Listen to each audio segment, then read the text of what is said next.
எனக்கு சின்னதா ஒரு அன்னதானம் செஞ்சாலும் அதை ஃபாலோ பண்ணி உங்க ஊர்ல செஞ்சுக்கிட்டு இருக்கீங்க. பிறந்த குழந்தைங்களுக்கு தங்க மோதிரம் போட்டா அதையும் நீங்க செய்றீங்க. அதாவது இன்னைக்கு தங்கம் விற்கிற விலைக்கு நான் நினைச்ச எத்தனை மோதிரம் வேணாலும் போடலாம். ஆனா உங்க சக்தியும் மீறி ஒரு 20-30 குழந்தைங்களுக்கு நீங்க தங்க மோதிரம் போடுறீங்கன்னு நான் கேள்விப்படும் போது எனக்கு உண்மையிலேயே ரொம்ப ஆச்சரியமா இருக்கு.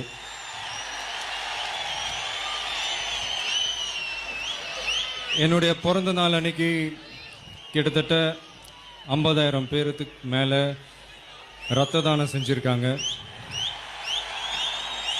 கிட்டத்தட்ட ஒரு 2,000 பேர் கண் தானம் செஞ்சுருக்காங்க. ஒரு 2 வருஷத்துக்கு முன்னாடி நம்ம எல்லாரும் சேர்ந்து ஒரு உணர்வோட இலங்கை தமிழர்களுக்காக ஒரு உண்ணாவிரதம் இருந்தோம். அன்னைக்கு நான் சொன்ன ஒரு வார்த்தையை நம்பி ஒரே நாளில் கிட்டத்தட்ட ஒரு 25,000 தந்தி அனுப்பிச்சிங்க ஜனாதிபதி அவர்களுக்கு. இப்போ ரீசெண்டாக பார்த்தீங்கன்னா நாகப்பட்டினத்தில் தமிழ் மீனவர்களை கொல்லப்படுவதை கண்டித்து ஒரு கண்டன ஆர்ப்பாட்டம் செஞ்சோம்.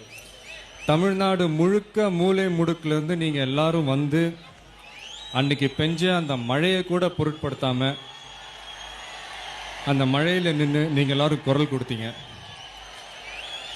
நீங்கள் எல்லாரும் எனக்கு கிடைச்சிருக்கீங்கன்னு நினச்சி பார்க்கும்போது எனக்கு ரொம்ப பெருமையாக இருக்குது.